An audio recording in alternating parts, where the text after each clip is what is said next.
al camino. Al enterarse que pasaba Jesús el Nazareno, se puso a gritar: «Jesús, hijo de David, ten piedad de mí». Muchos lo reprendían para que se callara, pero él gritaba más fuerte: «Hijo de David, ten piedad de mí». Jesús se detuvo y dijo: «Llamadlo». Entonces llamaron al ciego y le dijeron: «Ánimo, levántate, él te llama». Y el ciego, arrojando su manto, se puso de pie de un salto y fue hacia él. Jesús le preguntó: «¿Qué quieres que haga por ti?». Él le respondió: «Maestro, que yo pueda ver». Jesús le dijo: «Vete, tu fe te ha salvado». Enseguida comenzó a ver y lo siguió por el camino. Palabra del Señor.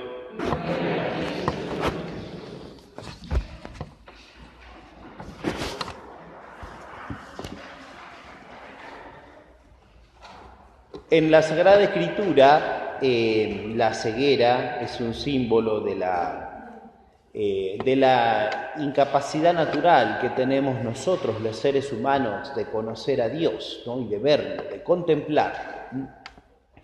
Por eso es que podemos decir, de la misma manera que este ciego recupera gratuitamente la vista, por don de Dios, a eso me refiero, gratuitamente, entonces así también la fe es justamente, y primero y principalmente, un don de Dios. Y entonces, como es un don de Dios, el hombre no tiene ninguna forma de conseguirlo por sí mismo, ¿no? Esto es lo que significa el Evangelio. Pero además de esto, además de la fe ser un don de Dios, como nosotros sabemos también, es una cooperación humana, porque evidentemente Dios quiere que creamos en Él, pero si el hombre lo rechaza, evidentemente no puede echarle la culpa a Dios, diciendo: «Dios no me dio la fe». Claro que no.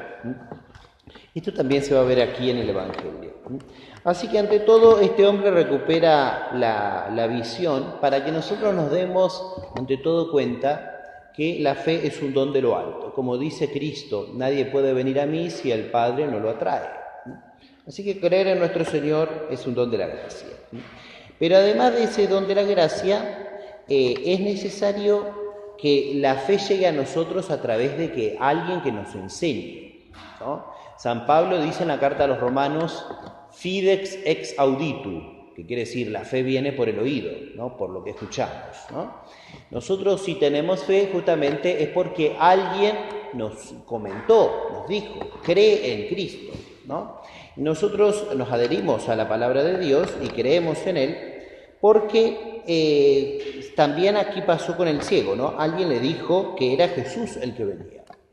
Y entonces esa predicación que llegó a este hombre hizo de que él empezara a gritar, porque la fe no es solamente una cuestión interior, diciendo: «Yo tengo fe y entonces me encierro, no sé, en mi corazón o en mi puerta, en mi habitación o en mi casa, y entonces ahí tengo fe».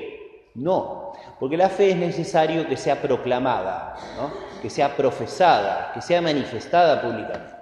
Así que acá el ciego dice claramente: «Jesús, hijo de David, ten piedad de mí». Hijo de David en la Sagrada Escritura es un término mesiánico, ¿no? Los judíos entendían bien que de ser el hijo de David era justamente decir el heredero de las promesas, el trono perpetuo que Dios había prometido a un descendiente de aquel rey judío.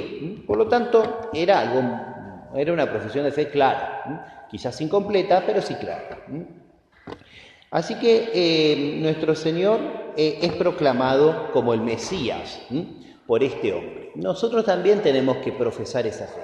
Y claro, en esta profesión de fe, como le pasó a Bartimeo, también a nosotros nos puede pasar que algunos nos digan: bien, que genial, ¿no? Que está muy bien que uno profese la fe, y también puede ser que haya otro que nos diga: no, sos un loco, sos un exagerado, estás mal de la cabeza, digamos, ¿no? Bueno, esto también le pasó a Bartimeo, fíjense, ¿no? Algunos le dijeron: cállate, y otros le dijeron: ánimo, levántate. Entonces, en la profesión pública de nuestra fe también pasa esto, ¿no? Pasa algunos que nos van a decir: no, no seas exagerado, estamos en el siglo XXI, tenés que pensar de otra manera, tenés que adaptarte a los tiempos modernos, que es lo mismo decir cállate, ¿no? Como estos que querían que el ciego se callara, y por otro lado va a haber algunos que nos van a decir ánimo, levántate. Entonces eso también es necesario. Entonces también nosotros aquí tenemos que preguntarnos cuáles son los criterios que uno sigue. ¿Son los criterios del mundo, del que dirán, de la mayoría, del quedar bien? ¿O son los criterios en donde decimos al otro, al que está caído, levántate, ánimo, aunque tengas muchos pecados, porque todos somos miserables, ¿no? Aunque seamos los peores pecadores del mundo, ánimo, levántate, Él te llama, es capaz de hacer una nueva criatura. Entonces esa es la actitud que nosotros tenemos que tener, ¿no? La de querer llevar las almas a nuestro Señor. Y entonces acá viene la prueba que nuestro Señor le puso a Bartimeo, pero que él ya había dado muestra de su conversión, ¿no? De su vuelta hacia Dios, ¿no? La palabra conversión quiere decir volverse hacia Dios, convertere, volverse hacia Dios, ¿no? Él había dado ese signo de conversión cuando tiró el manto. En la antigüedad el manto cubría, en la época de los judíos, los cubría a los ciegos en una forma característica, ¿no? De decir, ese hombre es un necesitado, ¿no? Entonces todo el mundo sabía que tenía que ayudarlo con las limosnas, ¿no? O para que pudiera subsistir. Fíjense que Bartimeo tira el manto, es decir, el que se convierte a Dios no tiene que medir hasta acá sí y allá no. Entonces, como tener un límite, ¿no? Un límite a mi entrega, un límite a mi sacrificio, un límite a mi amor, un límite a la caridad. Bueno, no. El que se convierte a Dios completamente. No puede dejar un resquicio de mi corazón para mí, ¿no? No. Entonces, Bartimeo hace ese acto de confianza diciendo, yo pienso como Dios quiere, ¿no? Me arrojo en las manos de Dios. Tiro toda mi miseria, digamos así. No confío en los medios humanos, sino que confío solamente en la voluntad de Dios, en el poder de la gracia. Entonces, ¿qué tira el manto? Como diciendo, ya no necesito más ni siquiera, en este sentido, ¿no? La seguridad humana, la limosna del otro, ¿no? Tira el manto. Y sabe que Cristo lo va a curar. ¿Qué quieres que haga por ti? Ahí está en el momento de la prueba, porque también en la fe que crece, Dios a veces nos prueba, ¿no? Y nos prueba para que, no, como diría Santa Teresa, nuestro corazón se adhiera al Dios de los consuelos y no los consuelos de Dios. Entonces también a veces en la fe uno puede pasar la noche, como diría San Juan de la Cruz, ¿no? La noche oscura del sentido, del espíritu, ¿no? Que hace que la fe crezca, que se vuelva más pura, ¿no? Y que lo busquemos a Dios justamente sin las seguridades humanas, que a veces uno necesita o se apoya en eso, digamos, ¿no? Lo más importante en este aspecto es seguir al Señor mismo. Y entonces el ciego dice que le pide al Señor ver, ¿no? Y entonces el ciego dice, después lo comenzó a seguir por el camino. Porque la fe no es solamente una cuestión intelectual, no es que yo simplemente creo y me quedo en una afirmación teórica. Porque la fe es necesario que uno la profese con la vida. La fe, dice Santo Tomás, tiene el acto más importante, uno de los actos que a veces se pierden en la virtud de la fe es fides ad quem, ¿no? Es decir, la fe hacia el cual tiendo, ¿no? Es decir, nuestra tendencia tiene que ser hacia Dios, ¿no? Y esto es lo más importante, ¿no? Como dice Santiago en su carta, ¿no? Dice, muéstrame si puedes tu fe sin las obras, que yo por mis obras te demostraré mi fe. Entonces, la fe se muestra en lo concreto, ¿no? La fe viva es la fe vivificada que tiene como alma la caridad. Esto es justamente lo más importante de la fe, que insisto que a veces, como tenemos una concepción como si el cuerpo fuera una cosa estanca, ¿no? Acá está la inteligencia, acá está el alma, acá está la fe y acá está la caridad y cosas así. Esto lo introdujo el luteranismo en la historia de la Iglesia, ¿no? Entonces pensamos que la fe sola es una cuestión teórica, ¿no? De la inteligencia, y evidentemente no es así. Por eso Cristo dice, el que crea y se bautice se salvará. Se refiere a esta fe que estamos diciendo, ¿no? Esta fe que es coherente con la obra que uno vive cada día. Este evangelio, que es el evangelio de hoy, es providencial para que uno haga referencia a un gran intelectual argentino que un día como hoy, hace 50 años, fue asesinado. Y quiero hacer esta referencia porque evidentemente si no lo decimos acá en la iglesia, digamos, no lo van a escuchar en la televisión, ¿no? Bueno, me refiero a un intelectual argentino que fue justamente en la liturgia antigua. Hoy se celebra la fiesta de Cristo Rey, ¿no? Y fue asesinado porque los comunistas decían que les molestaba su prédica y su enseñanza. Me estoy refiriendo a Jordán Bruno Ollenta. Jordán Bruno Ollenta fue, fíjense, justo aparece retratado en este evangelio, ¿no?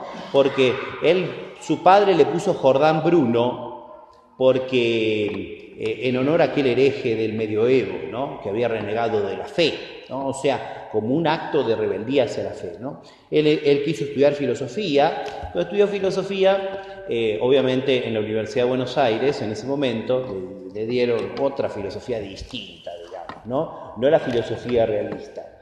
Y gracias a que siempre fue muy estudioso y lector, entonces llegó primero al conocimiento de aquel gran sabio antiguo, que era Aristóteles, ¿no? Aristóteles, conocido a través del antiguo y glorioso seminario de Paraná, con un gran sacerdote que hubo allí, que lo llevó a que así conociera a Santo Tomás. O sea que después él de grande pidió el santo bautismo, ¿no?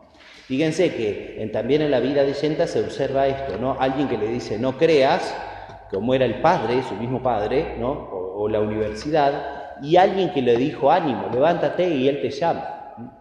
Ollenta fue coherente con lo que recibió a través de la fe, de tal manera de que él, de hecho, lo dejaron cesante de la universidad. Cuando se convirtió, su padre lo desheredó, se quedó literalmente en la pobreza, y como he dicho recién, recibió muchas amenazas de muerte y al final efectivamente lo mataron, ¿no? De 11 balazos, ¿no?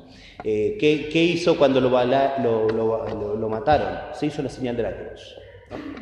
Por lo tanto, vemos que la Argentina tiene grandes hombres, ¿no? Grandes hombres que sistemáticamente han sido callados, silenciados, que no los conocemos, ¿no? De hecho, hasta los mismos ingleses han hablado de lo que llaman el factor Ollenta en Malvinas, ¿no? O sea, la proeza, por ejemplo, para que ustedes vean el alcance de lo que estamos diciendo, ¿no? La proeza que hicieron los pilotos argentinos, por ejemplo, que las olas del mar golpeaban abajo del avión, así, literalmente, dice, estos hombres son suicidas. Dice, ¿cómo puede ser que un piloto haga semejante proeza? Era para que no lo detectara el radar, ¿no?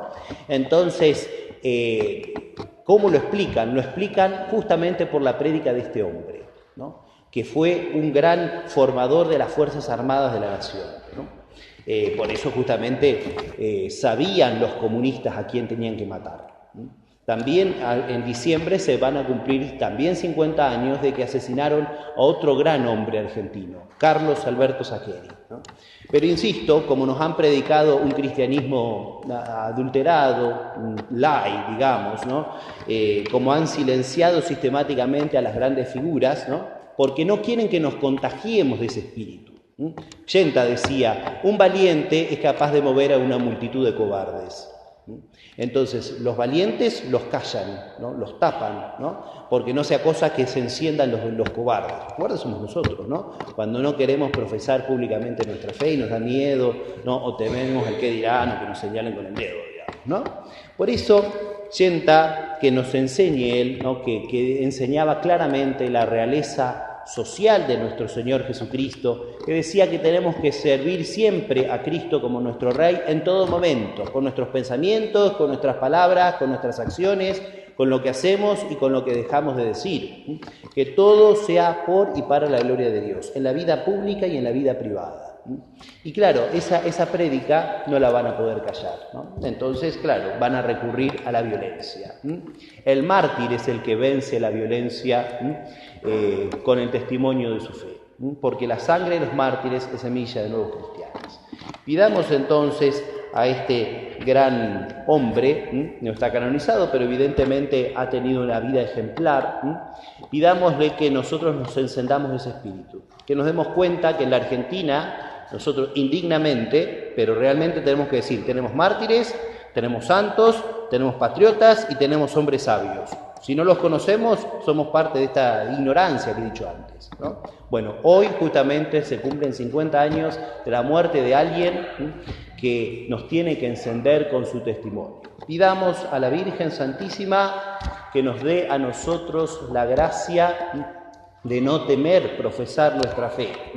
Cuando algunos nos quiera hacer callar o nos quiera decir que cambiemos de tónica, ¿no? Y que seamos más cordiales con el mundo, que nos demos cuenta que en definitiva lo único que vence al mundo es nuestra fe y que cuando luchamos por Cristo nadie queda como héroe anónimo, más bien ese testimonio va a encender a otros en la prédica y en la vida cristiana.